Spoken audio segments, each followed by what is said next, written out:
Hello there, Fremont family. My name's Pete Montgomery. I'm one of the elders at Fremont.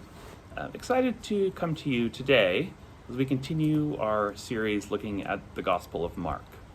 You'll remember from Mark 1 in the devotion on Friday, Jesus has really kind of shocked the world with some of his actions, including driving out the demon and the possessed man. And so he's attracted quite a following and a buzz. And in Mark 2, today we're going to focus on the first story in Mark 2. And if you'll remember from this story, you'll see Jesus entered Capernaum, and again, it's a large crowd. There's no room for anybody to get to him, and he's preaching to them.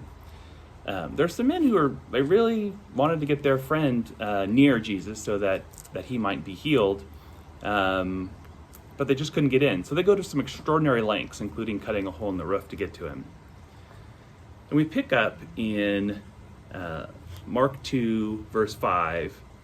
When Jesus saw their face, he said to the paralytic, "Son, your sins are forgiven." Now some teachers of the law were sitting there thinking to themselves, "Why does this fellow talk like that? He's blaspheming. Who can forgive sins but God?" Immediately Jesus knew in his spirit that this was what they were thinking in their hearts, and he said to them, "Why are you thinking these things? Which is easier to say to the paralytic, 'Your sins are forgiven,' or to say, 'Get up and take your mat and walk'? But that you may know the Son of Man has authority on earth to forgive sins," he said to the paralytic, "I tell you, get up, take your mat, and go home." He got up, took his mat, and walked out in full view of them. This amazed everyone, and they praised God, saying, "We have never seen anything like this."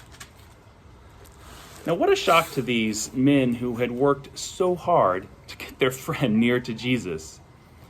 And Jesus says, "Son, your sins are forgiven you." I can only imagine how those friends on the roof felt. They went to a lot of trouble to see their friend healed of his paralysis, and now Jesus only wants to forgive his sins?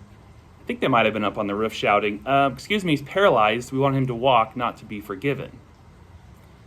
But this is, again, another in these surprising, unexpected moments where we can learn a lesson from Jesus. Because Jesus knew what the man's real need was and what his greatest need was.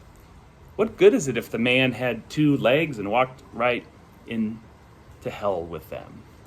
Whenever there is a problem, almost always sin is the real reason. Jesus got right to the problem.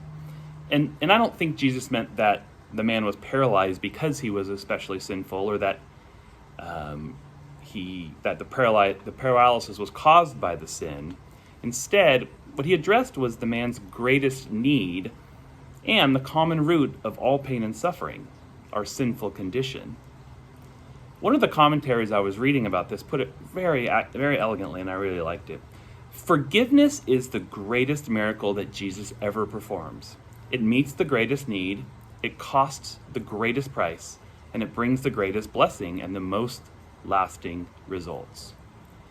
I think the other reason that Jesus chose to say, "Your sins are forgiven" first, and then heal the man, I think he was making a point to the Pharisees and the teachers, because I think he knew that they would, when he said "your sins are forgiven," they would be doubtful. And then when he did the 1-2 punch and then healed the man, I think then they were like, "Okay, this guy's for real." So again, the typical Jesus fashion doesn't necessarily do things the way we might all expect. And as I was reading this, we've read this passage. I mean, how many times have we all read the Gospels? Actually, some other part jumped out at me that I just wanted to kind of briefly end on. When you look at Mark 2, verse 5, it starts out, "When Jesus saw their faith." I think that's a very interesting point and a very powerful point. It wasn't when Jesus saw that the man was paralyzed, or when Jesus, saw something else.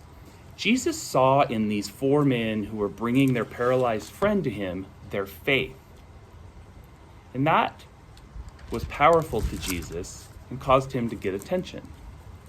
So I thought to myself, when we are doing service or participating in worship or any of the things that we associate with coming to Jesus, with trying to have a stronger relationship with God, does Jesus see our faith?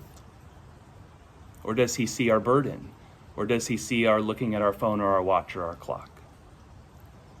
So I would hope that this week, as we start out, we'll remember Mark 2, verse 5, and hope that Jesus sees our faith in everything that we do.